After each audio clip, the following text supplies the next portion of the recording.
And literally the invoice came through on my phone, £103,000. I sat on my phone and made the payment there and then, because that's how you have to strike with these things. And I genuinely, to this day, I just can't believe I got it as cheap as I got it.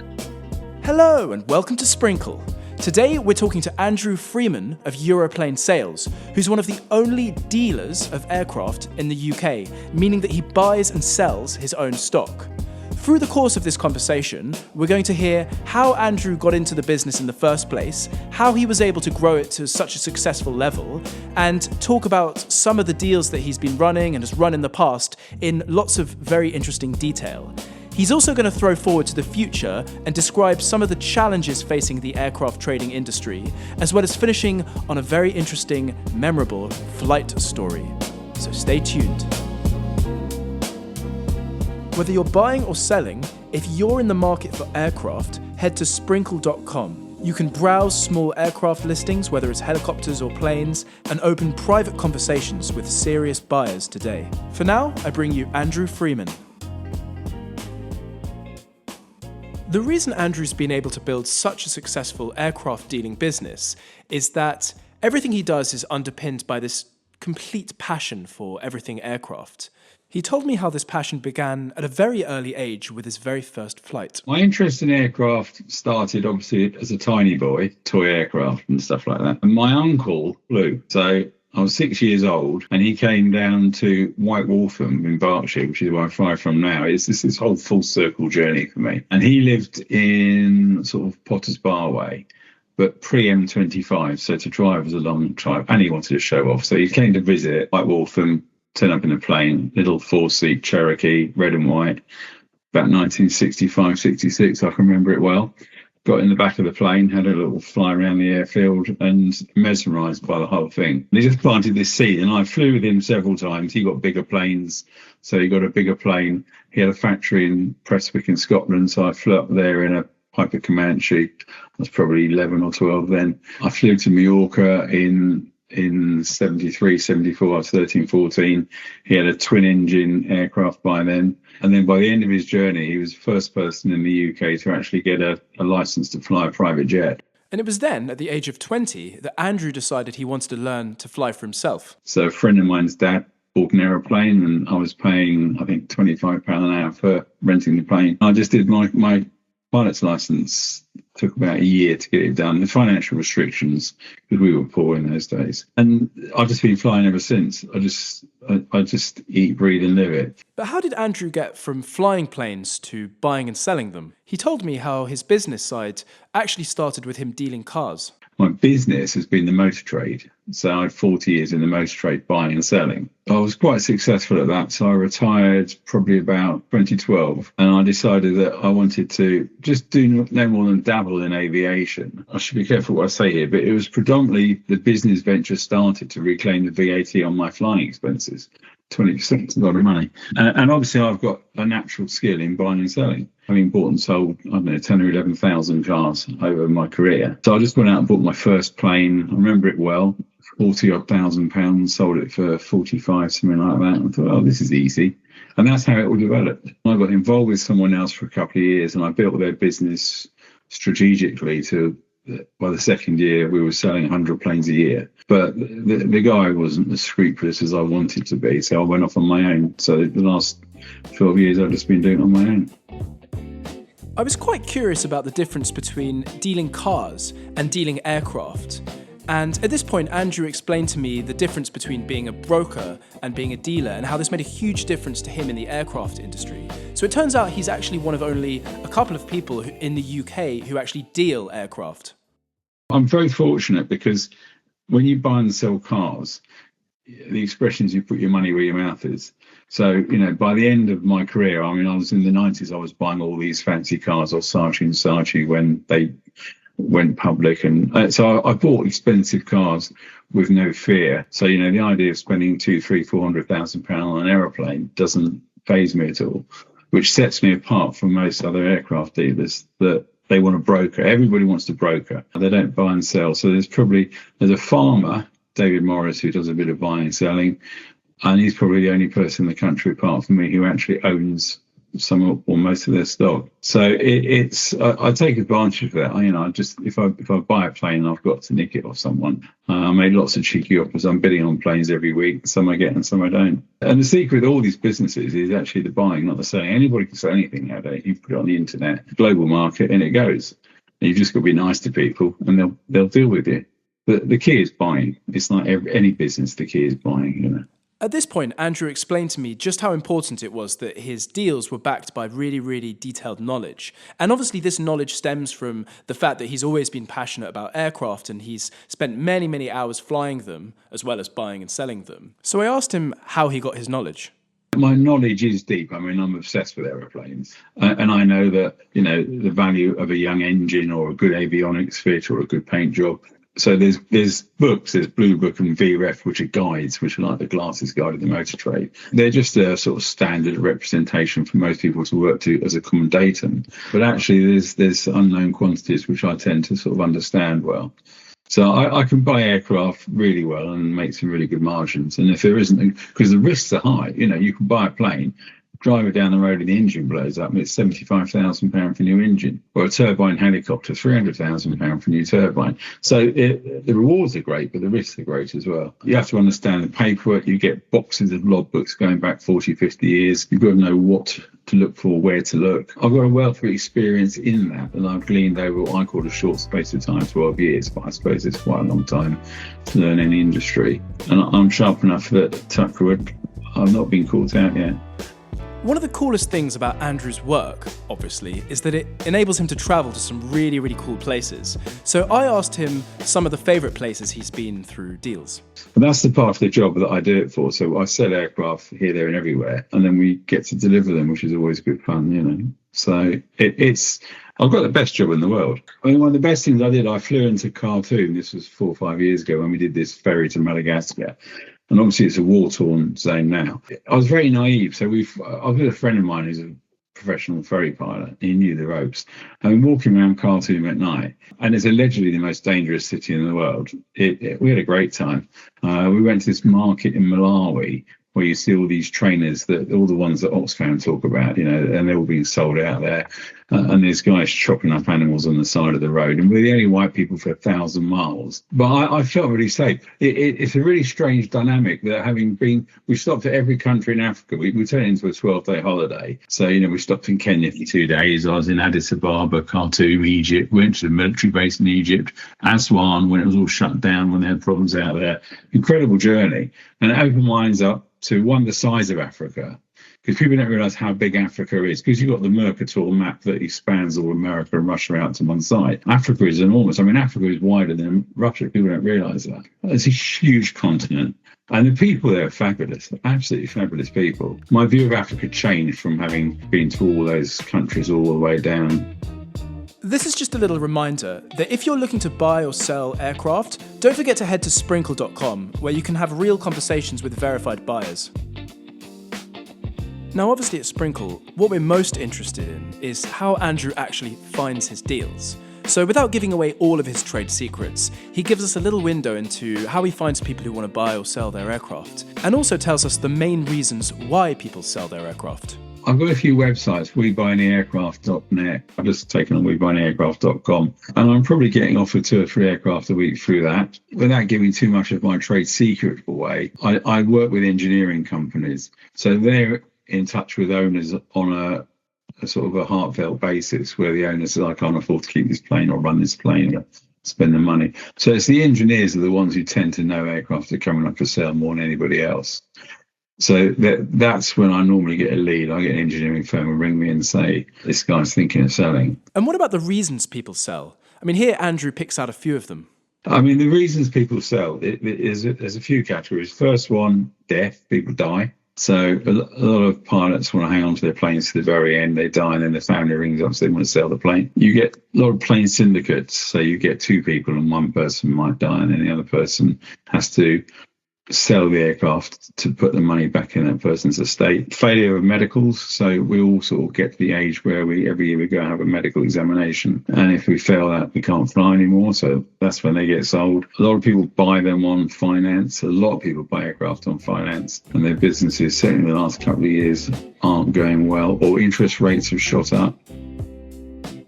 Now, we've been talking in quite general terms about how the business works, but I really wanted to dive into the nitty-gritty and talk about specific deals. So I asked Andrew what was the longest deal he's ever done. I'm the most persistent person on the planet. My longest is 8 years, and I acquired that plane in April this year. I'm keeping it for myself. I'm spending a lot of money on it. I'm having it resprayed and everything. There was another one that took me 5 years. I've ended up buying all these aircraft for less than I started at in terms of the price offering. The 5-year one was very complicated, and it got very nasty at one point. There were lawyers involved and everything, and in the end I managed to sell it. And then there were problems with paperwork, and this woman, she sells cannabis oil in Guernsey. In fact, she produces it. And she's a lunatic, absolute lunatic, this woman. All the time I was trying to help her out because it was her husband's plane, he died. And in the end, we finally did a deal, and she still wasn't happy. And then the plane I bought for myself, it gone everywhere. So the guy offered it to me in 2017, did change his mind. 2019 changed his mind. 2021 he passed away. We'd agreed a deal. The family then got involved, so they want more money. So then it was sold to someone else.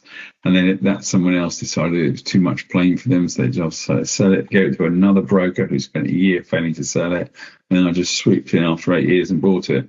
I really enjoyed that deal, actually. Hearing this story and about all the back and forth of the deal, it struck me how much patience he must have to play the game. I'm very patient. I've got quite a few deals. I've got another one on the go that's been going 2 years, which I know I'll own it. So you have to just sit back and just bide your time and just have, actually, you don't have to do the business. You don't need the business. And then just wait till the time is right.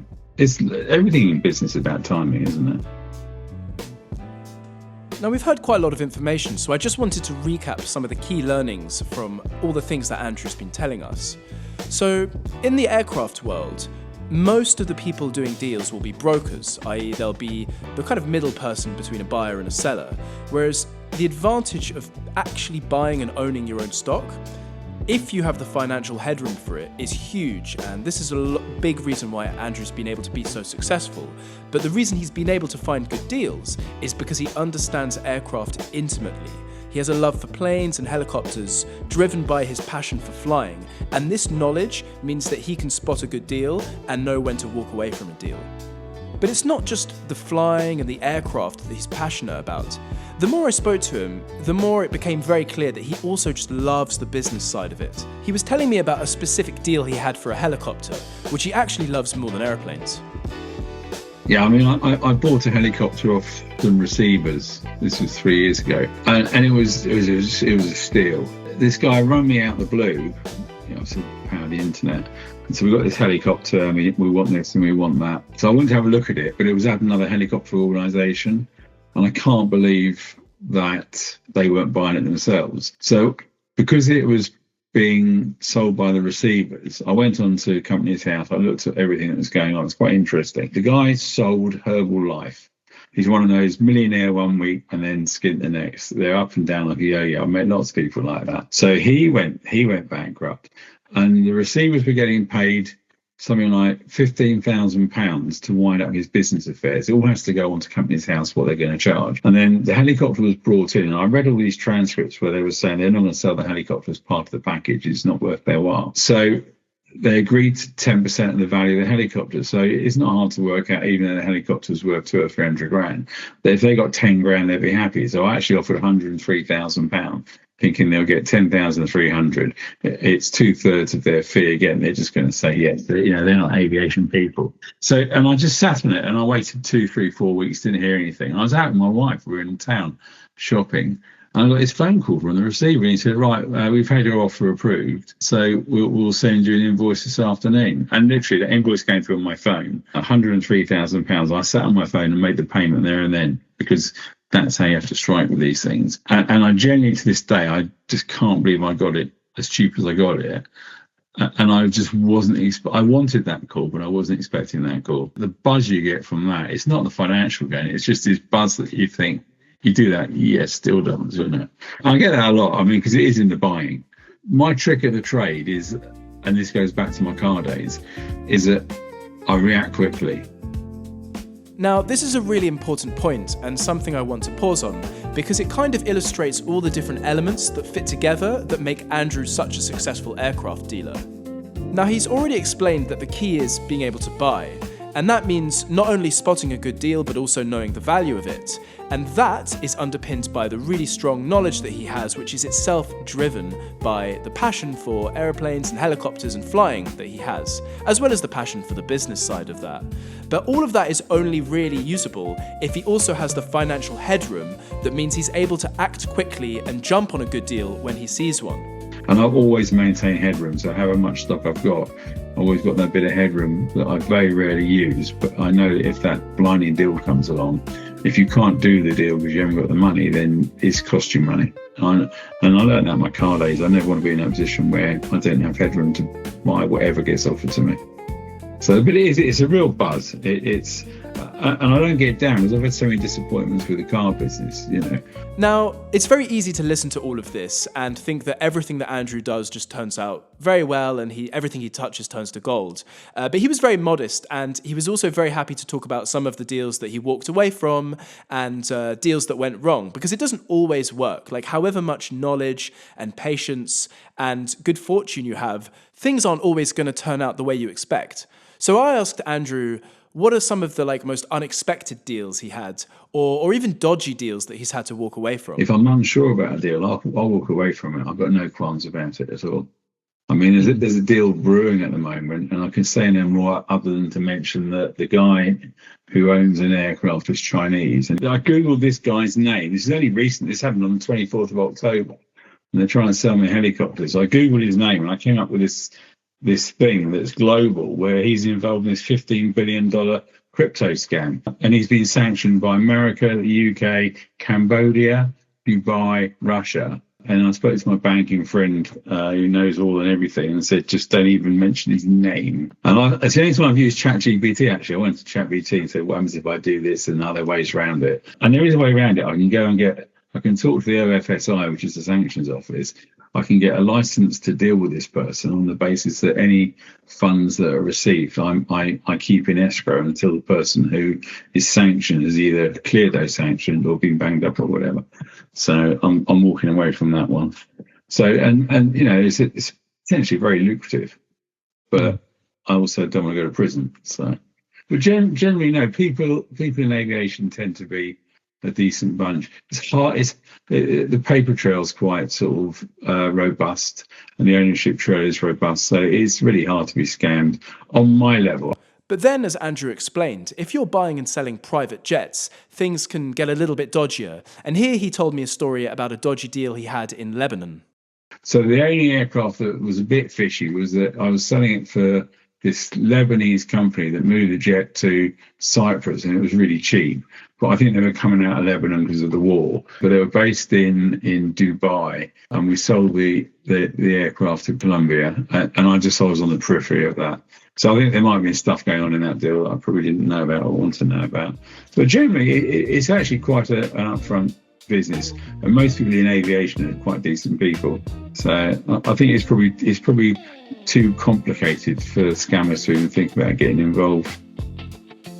Now, there are lots of different reasons why a deal might be surprising or unexpected. Not all of them bad. Sometimes it's just a case that the aircraft has a totally different value to what the seller expects that it has. Yeah, I went to see one only a few weeks ago. He paid £150,000 for this plane and offered him 30 for it. So that gives you an indication of how different the plane was between his appraisal of it and the reality. I wasn't wrong. I spoke to the engineers there. They didn't think it was worth more than that. As Andrew explains, it's far more common to be surprised in a positive sense, and he tells the story of one particular deal he did in Italy that left him feeling really, really good. More often than not, you're pleasantly surprised. I mean, I bought an aircraft off this Italian industrial magnate near Milan. It was £300,000. This was 3 or 4 years ago, and he was worth 100 million. He made beauty products. Really nice guy. Aircraft was looked after by this local Cirrus Centre. It done 600 hours from new. It was 2008. So, it's 12, 14 years old. And I bought that unseen. I'd seen photographs and everything. But the way the Italian legal system works is that when you buy something in Italy, you have to go to see a notary. It's all read out in English. It's all read out in Italian. There's 6 lawyers involved. It's horrendous. It's a horrible process. And I wouldn't go through it again. But basically, I had to send the money. So I didn't want to fly out there, look at it and fly back out there. So I took a leap of faith and sent him the money the day before I was going out there. I mean, I had all the paperwork. I'd inspected everything. I had scans. I spoke to the engineers. And when I got there, I couldn't believe how nice the plane was. It was absolutely meticulous. I mean, it was immaculate. You had to take your shoes off to get in to look at it and stuff like that. He was a really lovely guy. He had a Ferretti boat down in Monaco and stuff like that. So you had a feeling it'd be nice. But I was pleasantly surprised. That's the only time I've ever been somewhere where something far exceeded my expectation, which I was glad because I'd sort of paid for it up front. Now, apart from dodgy deals and obviously the importance of maintaining headroom, being able to jump on a deal quickly, as well as the amount of time some of these deals take, what are the biggest challenges that Andrew faces in his work? Well, the first one he talks about is government regulation. The government have never been supportive of general aviation in the UK. It all started off with designating airfields as brownfield developments. So now all airfields are prone for redevelopment, and many have been redeveloped, and many have been shut down. Either are, will be, have been. So that's sad. There is no support for the general aviation community as such. The regulatory body, the CAA, the lunatics. So pre-Brexit, we had EASA, which was a European organisation that ran everything. And then after Brexit, the UK decided to pull out. So the Civil Aviation Authority wanted to be autonomous and independent. There was no reason for it at all, and they could have stayed amalgamated with EASA. So they came out saying all the engineers had to get new licenses to work on UK aircraft. All the pilots' licenses became UK, not EASA licenses. And then COVID came and they all started working from home. They've not really got back to the office. So they're not joined up. So I have to obtain an export certificate when I sell an aircraft abroad. I got one that's 4 months in the waiting and I still haven't got it. Whereas when you get an export certificate from EASA in Europe to come to the UK, you get them within a week. Another big challenge comes around fuel regulations and especially restrictions on leaded fuel. We've got problems with the EU wanting to ban leaded fuel. So aircraft run on 100 LL, which is leaded. They were bringing a ban in for 2025, but it's sort of fizzled into the background and everyone's burying their head in the sand. I think primarily because the military use low leaded fuel, and whereas they don't buy a lot of it, they buy millions and millions of gallons of Jet A1. So they will say to Shell, who are one of the main providers of it, but we'll buy all your Jet A1, but you've got to keep providing 100 LL. So there's an internal unseen resistance between what the politicians want and what actually happens commercially. But it's only made in 2 places. It's made in France, it's made in Mexico. And as Andrew explains, there are alternatives being developed, but this R&D isn't really working. And there's people trying to develop alternatives. There's a company called GAMI that developed this fuel as an alternative to putting lead in fuel. And it was so disastrous, it started melting the seams on these plastic aircraft. So they binned that a bit quickly. So they're the sort of things you worry about. At Sprinkle, we're always very interested in trying to understand what future trends look like. And so throwing forward, I asked Andrew what he thinks the future of the small aircraft and general aviation industry is. We talked first a little bit about how and whether the internet is affecting this, and especially whether Facebook is even a good place to buy and sell or even find aircraft deals. Oh yeah, I mean on that side of it, there's loads of people that will take an aircraft. I've heard where they're cloning an aircraft, and they'll market it, and sort of say, pay me a deposit. They'll make it really cheap. That is really, you get very little of that in Europe generally. But that's America with everything. They're just in any industry. It's Facebook. I mean, I put my aircraft on Facebook because it helps my Google penetration. But it's so funny because you get lots of people liking you, lots of people say they're interested. I've never had any sale or even got close to generating a sale from Facebook advertising. It's a complete waste of time. There's a lovely sketch a comedian did, didn't he, where he said this is what Facebook advertising would be like if you had a market stall, and in a market stall, people come up to the market stall and go, I'm interested in that. And he goes, yeah, and they turn around and walk away. Next person comes along, I'm interested in that, and then turn around and walk away. And that's what Facebook is. Yeah, everyone's like, I'm interested in that, and you never hear from them again. So while Facebook and social media might not be having an impact on how Andrew does his work, he does think that the aftermath of COVID will impact the industry in trading small aircraft. In terms of plane prices, they've always gone up steadily. Huge spike during COVID, they doubled. And that spike should now be coming back to where it was pre-COVID levels. A lot of people won't accept that. So they think their plane's worth 200 grand when it's worth 100 grand. So that they'll sit on the market for a year or two or three and stagnate. So those people will come to me after a couple of years and go, like, I'm fed up with this. What's it really worth? And for a much more specific and detailed example of how Andrew thinks the aviation industry will change, he talks a little bit about changes to regulation in South Africa. Now, you'll have to bear with us because this gets a little bit more technical and detailed. So in South Africa, they've changed the rules on aero engines. So very, very briefly, an engine is recommended to last 2,000 hours or 12 years. But all over the world, the 12-year part, we call it the calendar, is extended, and it's done on condition. And an engineer inspects and says, OK, fine. Because very few engines will do the 2,000 hours within the 12 years. And in South Africa now, they've just changed the rules. One of these crazy judges, like we get these judgments over here, don't we? He's decided that now the 12-year calendar is illegal. So they want now to abide by the manufacturer's recommendations as compulsory. So now within the next 12 months, there's 1,400 aircraft in South Africa that will either have to have new engines at a cost minimum of 50 to 100,000 pounds or be scrapped. So there is going to be a growing market of buying aircraft out of South Africa. So the key takeaway is that if you're looking to buy a small aircraft, South Africa might be one of the places you want to look for a good deal. Now, I wanted to finish our conversation with something very personal because, we've talked a lot about how Andrew is very passionate about planes and flying and helicopters, as well as the business side of doing these deals. So I asked him, what was the most memorable flight he ever had? Well, I've had three. Two were accidents in helicopters, and the third one was memorable for all the wrong reasons. I was coming out of Cambridge 2 years ago. With a mate of mine, and our helicopter had broken down, and we had to live with some people, and their aircraft wasn't airworthy, and they shouldn't have tried to take off. And they went all the way down the runway at Cambridge, and when we took off, and we were crawling through the rooftops over Cambridge City at like 100 feet, and we was looking at each other. It was my best mate who we did the filming with, and we just said, we're going to die now, aren't we? And he said, yeah, this is it. Well, I just absolutely thought we were going to die. And we tried to do all these different things. We were taking the rubbish out the back of the plane, putting it on our laps to try and improve the center of gravity in case that was a problem. But we had no headset. So normally I've learned my two rules from that: never sit in the back and never fly without a headset.